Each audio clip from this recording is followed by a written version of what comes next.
Hey guys, অবশেষে Marcus Rashford তার ঝলক দেখিয়ে দিল বার্সেলোনার হয়ে।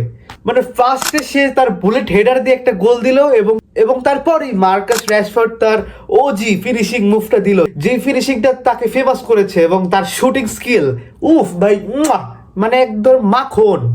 মানে ভাই সেকেন্ড গোলটা যে এত পিস অফ বিউটি একটা গোল ভাই, মানে যেমনি ওই গোলটা দিছে, যেমনি গোলে ঢুকলো ভাই, দেখতে যা করা লাগছে। তো গাইস, আমরা ম্যাচের আগেই বুঝতে পারতেছিলাম যে মার্কাস রাশফোর্ড কিছু একটা করবে নিউক্যাসলের এগেইনস্টে। কারণ সে নিউক্যাসলের এগেইনস্টে আগেও অনেকবার খেলছে ইংলিশ প্রিমিয়ার লিগে।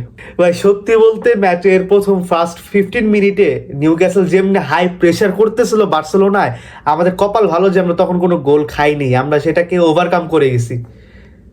আর ম্যাচের ওভারঅল সামারি বলতে গেলে তো ফার্স্ট 15 মিনিট এবং লাস্টে ভাই নিউক্যাসল যে প্রেসারটা দিছে, লাস্টে তো প্রেসারের জন্য আমরা গোলও খেয়ে গেলাম। কিন্তু গাইস, আজকে আমাদের ডিফেন্ডিং হোল ম্যাচ শুধু লাস্টে ওই একটা গোল খাওয়া বাদে ওয়াজ অন টপ। মানে যেমনি ব্লক করতেছিল, ইন্টারসেপশন করতেছিল কুন্ডে, কুবার্সি এবং আরোহ, আর ভাই জেরার্ড, মালদিনি, ভাই পুরা মালদিনি হয়ে গেছিল। মানে রাইট সাইড থেকে এলাঙ্গারে ওই যাইতেই দেয় নাই, কিছু করতেই দেয় নাই। ভাই আমি পেদ্রি আর ফ্রেঙ্কেডিং এর কথা যতই বলি ততই কম ভাই। এই দুইটা প্লেয়ার ভাই যে স্মুথ ভাই, এদেরকে দেখলে খালি দেখতেই মন চায়। আমার মনে হয় যখন পেদ্রি রিটায়ার করবে তখন সে one of the best midfielder in our generation হয়ে রিটায়ার করবে।